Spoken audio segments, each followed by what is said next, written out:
উত্তর ত্রিপুরা জেলার ধর্মনগর মহকুমার ভাগ্যপুর এলাকায় ৬ দফা দাবিকে সামনে রেখে শুক্রবার একটি পদযাত্রার আয়োজন করে সিপিআইএম। চন্দ্রপুর বাজার থেকে ভাগ্যপুর আলমবাজার পর্যন্ত প্রায় ৭ কিলোমিটার দীর্ঘ এই পদযাত্রায় দলের নেতাকর্মী, সমর্থক ও সাধারণ মানুষ অংশ নেন। কর্মসূচিতে উপস্থিত ছিলেন ধর্মনগরের প্রাক্তন বিধায়ক তথা সিপিআইএমের রাজ্য সম্পাদক মণ্ডলীর সদস্য অমিতাভ দত্ত, ধর্মনগর মহকুমা সম্পাদক রতন রায় সহ দলের অন্যান্য নেতৃত্ব। দলের পক্ষ থেকে জানানো হয়, সাধারণ মানুষের বিভিন্ন সমস্যা তুলে ধরে ৬ দফা দাবির ভিত্তিতেই এই পদযাত্রার আয়োজন করা হয়েছে। দাবিগুলির মধ্যে রয়েছে গৃহহীন পরিবারগুলিকে সরকারি উদ্যোগে বাড়ি নির্মাণ করে দেওয়া, বর্ধিত বিদ্যুৎ মাশুল প্রত্যাহার, MGNREGA প্রকল্পে ২০০ দিনের কাজ ও দৈনিক ৬০০ টাকা মজুরি নিশ্চিত করা, কৃষকদের উৎপাদিত ফসলের লাভজনক মূল্য প্রদান, গ্রামীণ রাস্তাগুলির উন্নয়ন এবং প্রতি মাসে নিয়মিত সামাজিক ভাতা প্রদান।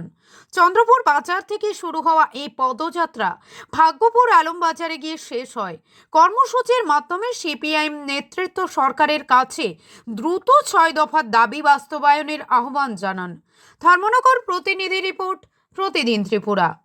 অঞ্চল কমিটির উদ্যোগে জনজীবনের যে যে সমস্যাগুলো রয়েছে, দৈনন্দিন সমস্যা, এই সমস্যার সমাধানে সম্পূর্ণ ব্যর্থ বিজেপি জোট সরকার। বিজেপি দুঃশাসনে প্রত্যেকটা গ্রামে গ্রামে দুর্নীতির সাম্রাজ্য তৈরি হয়েছে। তার নিদর্শন হচ্ছে এই যে প্রধানমন্ত্রী আবাস যোজনায় যে নামের তালিকা প্রকাশিত হয়েছে, প্রকৃত অসংখ্য গরিব মানুষের নাম সেই তালিকায় নেই। আমাদের দাবি, সমস্ত গরিব মানুষকে তাদের রং না দেখে, রাজনৈতিক পরিচয় না দেখে তাদের ঘর দিতেই হবে। বিদ্যুতের মাশুল প্রতিদিন বাড়ছে। বিদ্যুৎকে বেসরকারি মালিকদের হাতে তুলে দিয়ে আজকে গ্রামীণ এলাকাকে অন্ধকারে ডুবিয়ে দেওয়ার ষড়যন্ত্র করছে কেন্দ্রের এবং রাজ্যের ডবল ইঞ্জিনের সরকার। বিদ্যুতের মাশুল বাড়ছে অস্বাভাবিকভাবে। আমাদের দাবি, সুলভ মূল্যে প্রত্যেক বিদ্যুৎ গ্রাহকের কাছে বিদ্যুৎ পৌঁছে দিতে হবে। কোথায় কাজ? আমরা মনরেগাতে যে কাজ পাচ্ছিলাম বামফ্রন্টের সামনে, সেই কাজ নেই।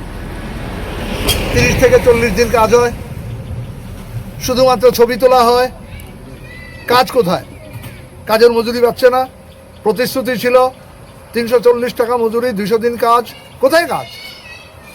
এই অবস্থার মধ্যে দাঁড়িয়ে আমরা দাবি করছি 200 দিন কাজ দিতে হবে বছরে, আর 600 টাকা মজুরি দিতে হবে। শিক্ষা ক্ষেত্রে নৈরাজ্য সৃষ্টি হয়েছে। আমাদের দিল্লির যন্তর মন্তরে আমরা দেখেছি এই ভারতবর্ষের লক্ষ লক্ষ ছাত্রছাত্রীরা পুলিশি নির্মম অত্যাচারের শিকার। ছাত্রীরা রেহাই পাচ্ছেন না, নারীরা রেহাই পাচ্ছেন না।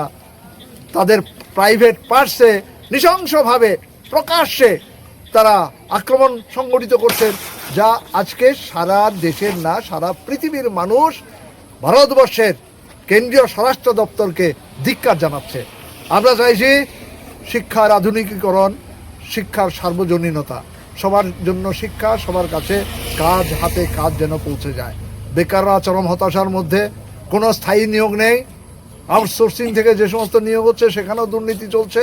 নিয়োগের দরজা খুলে দেওয়ার জন্য আমরা দাবি করছি।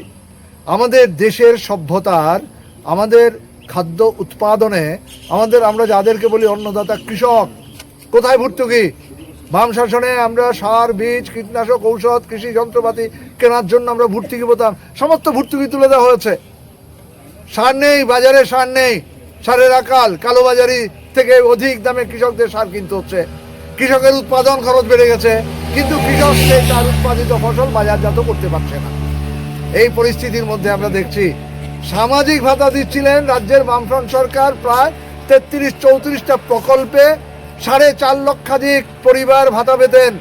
আজকে সেই ভাতা গত 4 মাস যাবৎ এই সামাজিক ভাতা পাচ্ছেন না। গরিব মানুষ যে ভাতার উপর নির্ভর করে তারা নিজের ঔষধ সংগ্রহ করতেন, সামান্য পথ্য সংগ্রহ করতেন, আজকে সেখানে তারা বঞ্চিত, অনাহারে কাটাতে হচ্ছে। রাস্তাঘাট যুদ্ধবিধ্বস্ত, শহর গ্রাম সর্বত্র যুদ্ধবিধ্বস্ত। সংস্কার নেই, যেখানে সংস্কার হচ্ছে সেখানে চরম দুর্নীতি হচ্ছে। মাননীয় মন্ত্রী বলছেন ঠিকাদারদের কাছ থেকে তারা সোর্স মানি নেন, তার বিরুদ্ধে কোনো ব্যবস্থা নিতে পারল না। আর নেশার সাম্রাজ্য বিস্তার হয়েছে। এখন ওয়াগনে করে নেশার সামগ্রী আসে বাজারঘাট স্টেশনে, কোনো প্রতিকার নেই। নারীদের